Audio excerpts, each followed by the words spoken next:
educators. Now, we're gonna talk about the Domain 5 of PPST, the assessment and reporting.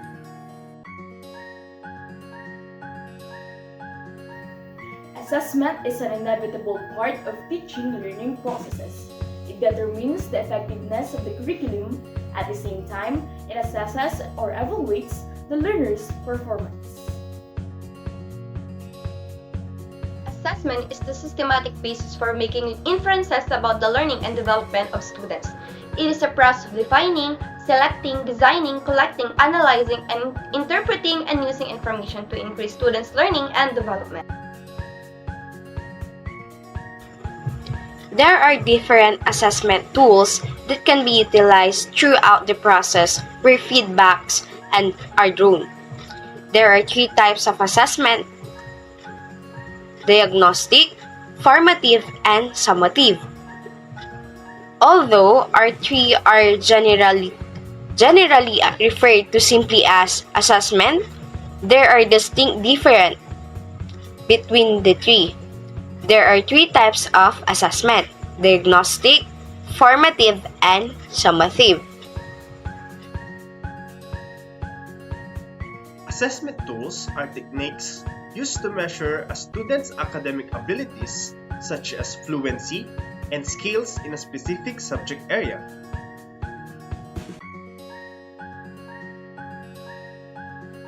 Moreover, there are several most used types of assessments. They include structured interviews, situational judgment tests, role plays, group exercise, in-basket exercise, work samples, and performance standard appraisal.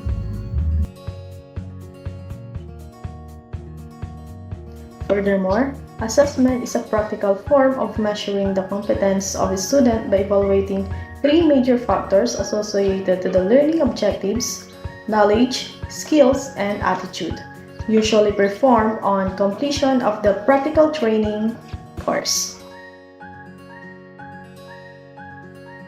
Assessment is an integral part of instruction as it determines whether or not the goals of education are being met.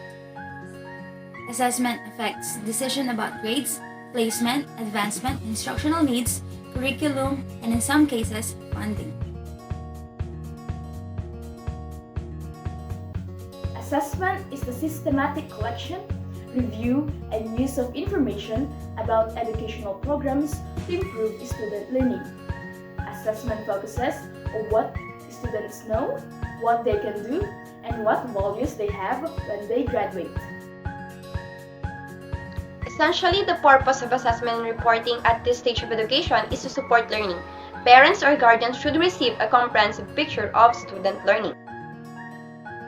Assessment and reporting is composed of 5 parts: designing, selection, organization, utilization, and monitoring.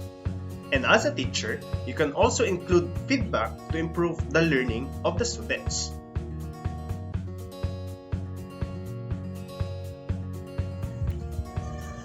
Now let's proceed to reflection number 1. We have the ability to create evaluation that resonate with students, increasing their engagements. This involves incorporating trends line into situational questions, integrating their interests into planned assessments, and adapting a mindset similar to theirs to capture their attention effectively. Number 2, as a future teacher, how can you eliminate fear of assessment to your student? As a future educator, I can alleviate students' fear of assessment by offering engaging activities, studying the biological effect of fears, and becoming more conscious of anxiety impact of students. Reflection number 3. If you were the teacher, what solutions could you offer to address the challenges in evaluating students' performance and giving feedback? I will utilize analytical or holistic rubrics to grade student work promptly and objectively. Along with BSEd assessment criteria, I will provide learners with quick, concise, and helpful feedbacks. And that ends our presentation. Thank you and goodbye.